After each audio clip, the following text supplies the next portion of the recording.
The City Council in East Ridge will be voting this week on an ordinance that bans the internet and bans the private use by private individuals of their private property. And that is in what in shorthand we would call the Airbnb ordinance, where the city government is thinking of securing the property rights and securing the favor and the tranquility of neighbors. That's the stated purpose, to make sure that if people who are renting their houses out through the internet are doing so, that they are under the city, that they have been vetted, that they are approved, that they become licensees of city government, that they, in other words, make proper submission and proper obeisance to the municipal corporation, even though these people who are seen as becoming subject to that ordinance are acting in private capacity and they're not REITs, they're not investment properties, they're not owned by corporations, they're not corporations themselves. They are simply individuals, men and women, human beings exercising their right to use private property. And there's a lot of reason to think that having an open economy, a really free market in the local economy of East Ridge would bring a lot of benefit. But the idea of liberty, bringing prosperity to a sleepy town that really is hurting for income, hurting it, and here I'm suggesting hurting its own people by this measure. East Ridge needs money. It needs money not in the government, not in the corporations that are buying land there and have properties there and are in the retail trade, but among free and common people, ordinary people in a working class town, if you want to call it that, a town that doesn't really have much in it as far as industry or a center or a cause or a major factory or anything like that. It is a town where people live for convenience, and many have small businesses. They run garages and shops and whatnot. There are restaurants, but it is a town that is in many ways undistinguished and not very doesn't have a lot of reason to be proud. But it does have a civic spirit, and here in that civic spirit, the city council plans to pass an ordinance that pretends, we'll have to say it pretends, and makes statements to the effect that it is passing a ban on the internet and a ban on the private use of a form of capital that is largely stagnant for most people, a ban to pretend to bring, as it would say, a public good. This is David Toulis, and we're going to talk about that. And I think if you want to call me, please feel free to do so. 800-8949, 800-8949. Should a city such as Chattanooga ban the internet? The gig city, which is done. It's already done. It's already passed in Chattanooga. Chattanooga has led the way and is perhaps by example encouraging its smaller brother in East Ridge, nestled in between the border of Georgia and Chattanooga, encouraging its little brother to do likewise, as it has done, effectively raising a Beijing wall around the internet, just as Beijing has raised a wall around the internet in that country and required close supervision and monitoring, right, for public safety and public purposes, public health and welfare, close monitoring of the internet and surveillance of the internet. Chattanooga's ordinance is unconstitutional on 3 grounds, and the same mistake that Chattanooga has made legally are being made again in East Ridge. The other item I want to mention today and talk about and have you maybe reflect on it. Tell me your bad experiences. Civil asset forfeiture. That is coming before the governor, Bill Haslam. The Senate and the House of Representatives have passed a reform of the state highwayman program. In the House, it was 88-0. In the Senate, it was 30-0 in favor of a reform proposed by Representative Mike Carter and Senator Todd Gardenhire here from the Chattanooga area. Very good reforms that go some distance in reforming the highwayman program. But when it's all said and done and the applause dies down and our sighs of relief have passed from our lips, we still have a Tennessee highwayman program. We still have it there. And the politicians have done as much as they could in this session, and they have a great lobby against them. They have a great lobby as representatives of the people against their interest and against their effort on your behalf. And that is law enforcement. Law enforcement, a major political power in Tennessee, fighting tooth and nail for its authority, right? Its claim of authority, its pretense of authority over property, private property, and travelers on the highway. Many of these encounters under the civil asset forfeiture program are along the highway. So it is called, I call it fairly, the highwayman, the state highwayman program. We have lawful robbery permitted by the General Assembly, permitted by Republicans and Democrats in their bill, which I believe was first crafted in the late 70s or early 80s, in the heyday of Republican authoritarianism, passed and has been bedeviling private travelers through the years, and is now facing reform. Now, East Ridge is a town that intends very well. Its city council, in the whereases of its ordinance, which runs 12 pages, say that they want to have rationally based and reasonably tailored regulations. Well, if your rationale and reason for a bill is rational and reasonable, right? If you what that language is saying effectively, that if we want to do something and we make it rational and reasonable, then we can get away with anything. We can get away with really anything we want. The Constitution be damned, and constitutional rights be damned. If you go to East Ridge News Online with Dick Cook, that's East Ridge News Online. You can read for yourself in short form the main arguments that can be made and that should be made about this ordinance, and how it violates the Constitution, and how it violates important strictures which have been part of American law for a long time. Even though the operation of the deep state here in Tennessee and across the country has hidden from view, and in a way made seem impracticable. The assertion of your rights, your property rights, your personal rights, even though it's hard to see these rights anymore, and very few people really understand them, and not very many people talk about them. They are there, and they're there, and they belong to you. They're unalienable, many of them. Some are inalienable. Okay, there's a difference between the two. And if you just assert them and insist on taking courage and being a true American, you can be freer, and you can help other people be free too. Because remember, when you're harassed by an official, when you're indicted, when you are arrested, when you're charged, when you're falsely accused, when the officer perjures himself against you, when a regulator or a deputy acts outside of his lawful authority against you, what you have to understand is that you are a representative. You represent other people. And that's why when I met a couple Sundays ago Rudy Soto Rodriguez of 7602 Lee Crest Lane in Hickson, when I met him, I was just a brief meeting first on his porch of his house in Hickson. And then I said, well, could we please step inside? It's a little cold out here. And we went inside and stood, the doorway still open, in his living room. And I was just chatting with him briefly about his rights. I said, look, you've moved here to this country to be an American, and you are a free man. You're an innocent man.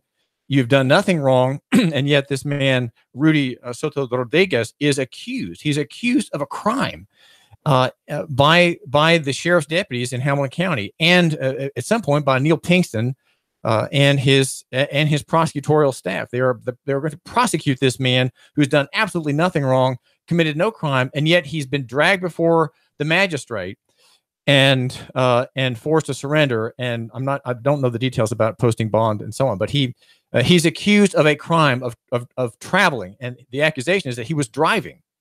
The accusation is that he was driving without a license. Now, I'm not sure under what provision of the statute, Title 55, is being used against him. But if he's a traveling man, he's an innocent man. So how is it that happens? And I said to him, I said, Rudy, as I tried to just stiffen his resolve, I said, Rudy, you're a free man. You don't belong to them like they pretend. You're not a slave. You're not a subject. You're a free man. You moved into this country to be free and to prosper. And you need to think about resisting on behalf of all your people, right? And behalf of all common people like you, working people like you and me. You need to resist, and you need to say no, and you need to stand your ground. Here in the ordinance in East Ridge, we have, again, rationally based, reasonably tailored regulations to protect the integrity of the city's neighborhood. So that's why, in other words, if we say we're going to protect people, if we're offering security, then you do not have any rights. You got that? You, my listener, do not have any rights. If we, the City Council of East Ridge or Chattanooga, want to protect security and enhance security and integrity, well, those things are going to overwhelm your rights. You overwhelm your claim of your rights. Whereas City Council deems it necessary to amend the zoning ordinance in order to, now there's this little pretended deference to you, my listener, to balance the right of property owners to use their property in all lawful ways, as against, okay, here, now there's a contrast. You've got your rights, right? Lawful, enjoy the use of your property in all lawful ways. Again, now here on the other side is the reason you're going to have to give them up. Now here's why. There are the right of property owners, other property owners, to the quiet use and enjoyment of their property. So because other people have a right to the quiet use and enjoyment of their property, you cannot exercise a right to own a house and have people come to your house and pay you for it in a private transaction, in a private relationship between you and that other party that's not in commerce, even though you've used the internet. And the idea is that, well, because you use the internet, which is an intergalactic forum, an intergalactic network, we have authority, and you, therefore, are in commerce.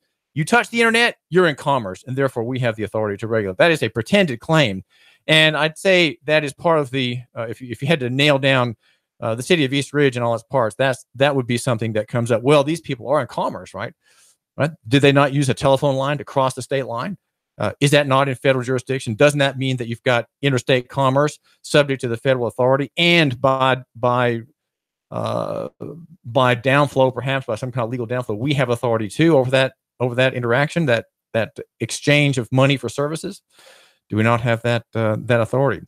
And so you have a recognition of the property in all lawful ways. It's lawful to use your house for the internet, and your house, use the internet, and have people come through connections made through the internet on a platform such as Lyft, and there are several others: HomeAway, FlipKey, VRBO, Verbo, I guess you could say, Vaystays, and the Airbnb. Airbnb's a popular one, so that's why I mentioned that. It's 800-8949, 800-8949. This is David Toulis. We are live air Chattanooga Radio, and we're here to serve you. We take our duty under our charter very, very seriously. We represent you, the listener, and we want to inform you, the listener, of things that are to be applauded and things that are to be opposed. If you go to, as I said, East Ridge News Online, read the essay there that Dick Cook posted from my hand. This is David Toulis. And perhaps Dick Cook, I don't know if he did it or not, but deleted at the end of the file a quote from Hale versus Henkel. It's a very important case that has never been overturned and has been part of American legal lore since 1910 or something like that. It's a very old case, and it makes a wonderful distinction. 1906, Hale versus Henkel, 201 U.S. 43. The Supreme Court's most cited case. Why is it the most cited case? Well, it makes a distinction between private and corporate. And you want to know what all the reasons are? Okay, just in a nutshell, before I get to Hale versus Henkel, which is a case you should know about.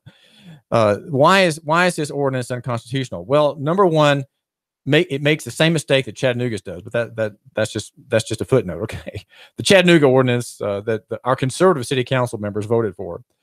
Only Demetrius Coonrod voted against. The only one to vote no on it, rightly so, Demetrius Coonrod in Chattanooga. In East Ridge, the ordinance is violative of the rule in law that you cannot make arbitrary and capricious distinctions. That rule controls many things.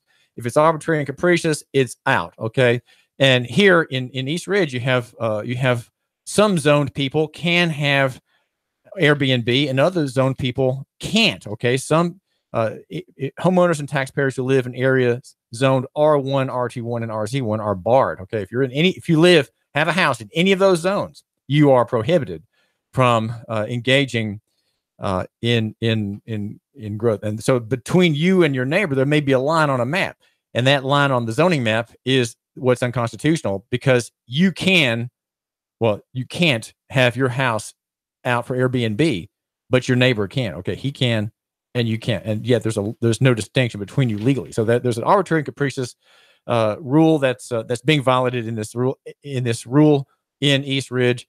But the lawyers are going to say, well, just do it. Other people have done it, and there's not been any challenge. But that's not the way to govern. That is not the way to govern East Ridge, to say, well, other cities have done this illegal thing and no one's challenged it yet. Let's just see what we can get away with. That is not right. It's simply not right.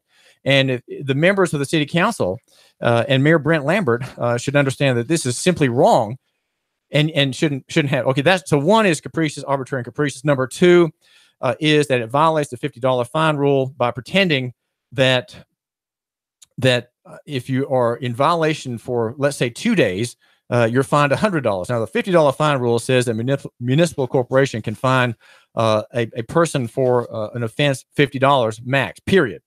And so the ordinance says that, well, for every day that you're a violator, we can says each day that the violation continues shall be a separate offense. Well, that's true. That is exactly true. Now, but what they're not saying in that ordinance is this: that for there to be a separate offense, there has to be a separate lawsuit. So in every day that you're out of compliance, there has to be a separate lawsuit filed in the city court against you. Okay, which of course is not practical. That would never happen. And yet the ordinance pretends that if you're found guilty by the judge, city court judge, for 1 day, you are in violation of that order every day that you're open. Well, that doesn't work that way. And why not? Well, there's a rule called res judicata. Read Dick Cook's website today. Go to Dick Cook's website, eastridgenewsonline.com, eastridgenewsonline.com, and read Dick Cook. And he posted my brief on this matter. Here's what you need to know that's in your favor in East Ridge. David Toulis, 800-8949, 800-8949. And let me get this out before you call. Let me get this out.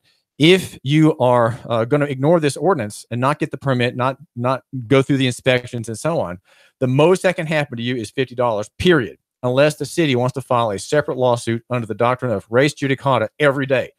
Res judicata prevents that. The $50 fine rule prevents that. Cities do not have punitive authority. Cities do not have punitive authority. Okay, got that? They don't. They simply don't. And if you go there, you can read two major Supreme Court cases that show that. And they're both out of Chattanooga versus Davis, Chattanooga versus Myers. Okay, got that?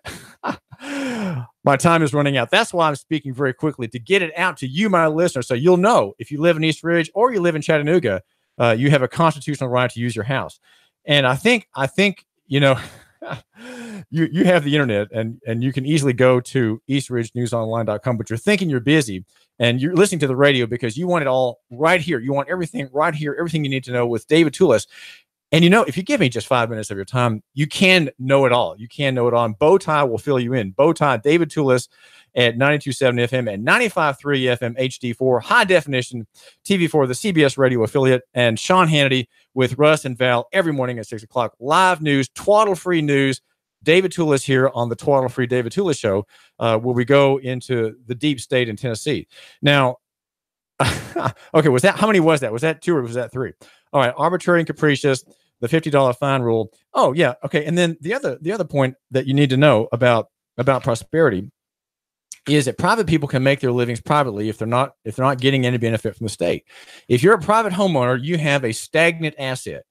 Okay, it's an investment, people say, but look at this investment.